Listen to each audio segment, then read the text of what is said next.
Hello and welcome! That big 55 birthday is a huge milestone, and if you're wondering what it means for your CPF savings, you are definitely not alone. We're going to break it all down today with a little help from our friends, Freya the rabbit, who has some questions, and the very wise Barnaby the squirrel, who's got all the answers. So, this is Freya, and just like a lot of us, she's feeling a little, nervous.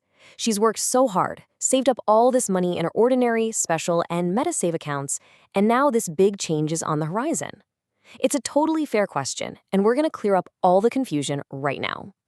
And here comes our expert, Barnaby! He's here to reassure Freya and all of us that this whole thing isn't as scary as it sounds. It's actually a really smart, logical process. It's all about getting your savings organized for the best part, enjoying your retirement. Okay, so the very first thing that happens is what you could call a great account shuffle.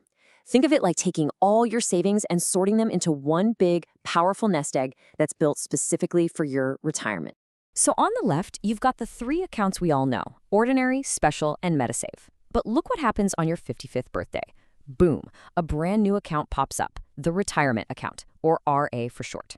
And you'll notice the special account is gone. So where did that money go? Let's find out. Here's exactly how it works. First, the CPF board creates your retirement account.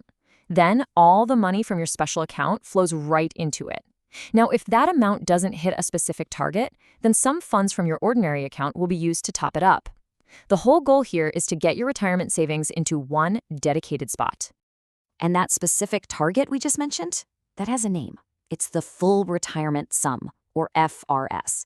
Now, this is super important. It's not new money you have to find. It's just the amount that gets set aside from the savings you already have into your new RA. This is the nest egg that's going to give you those monthly payouts down the road. But here's the thing. This whole process isn't just something that happens to you. You actually have some really important choices to make, especially when it comes to the money in your ordinary account. And that brings us to a super common question. This is a big one for Freya, and honestly, for so many homeowners out there. She's still paying for her cozy little burrow and is worried that the money she's been using from her ordinary account is about to get locked away. And Barnaby's got some really good news here. You can absolutely keep using your OA savings for your housing. The key is you've got to be proactive. Before you turn 55, you can apply to set aside or reserve an amount in your ordinary account. That money is then protected, and it won't get transferred to your new retirement account. All right, let's get to the fun part, the payouts. The entire point of creating this retirement account is to give you a steady income stream when you retire. And the best part is, you have some say in just how big that income stream is. It's really as simple as that. There's a direct connection between the amount you put into your retirement account and what you get back every single month. It's a beautiful thing. The more you set aside, the higher your retirement paycheck will be. Just take a look at this. Hitting the full retirement sum gets you a really solid, dependable monthly payout. But if you decide to top up your RAA, maybe even up to the enhanced retirement sum, look at that jump. Your payout gets a serious boost. You're basically giving your future self a pay raise. Who wouldn't want that? So how do you give yourself that raise? Well, you've got two main ways to do it. You can move any extra savings from your ordinary account over to your retirement account, or you can do a cash top-up straight into your RA. Either way, you're paving the path to bigger, more comfortable monthly payouts. Now, beyond those monthly payouts, you can also withdraw some of your savings once you turn 55. But you've got to know that this process is built from the ground up with your security as the absolute top priority. So if you want to make an online withdrawal, it's a secure three-step dance. First, you'll update your bank account details. That's a one-time thing. Then, for your own protection, there's a 12-hour cooling period. And after that, you're good to go. You can make your withdrawal. Pro tip, if you link a PayNow NRIC account, you can get your money almost instantly.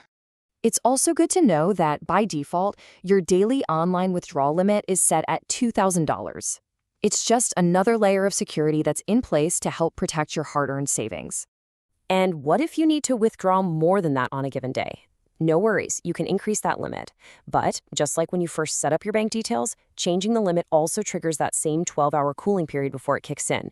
It's all about making sure it's really you and keeping your money safe. And finally, Barnaby has two super important security tips for us. First, for ultimate peace of mind, you can turn on the CPF withdrawal lock. This basically shuts the door on any online withdrawals until you decide to unlock it. And second, make sure you've made a CPF nomination. This is you telling CPF exactly who should receive your savings later on. It's so important. So you see, just as Freya learned, turning 55 isn't something to be afraid of. It's actually the moment you get a whole new set of tools to really take control and design your retirement. The system is built to be safe and to give you options. You are in the driver's seat. So the real question is, what's your next chapter going to look like?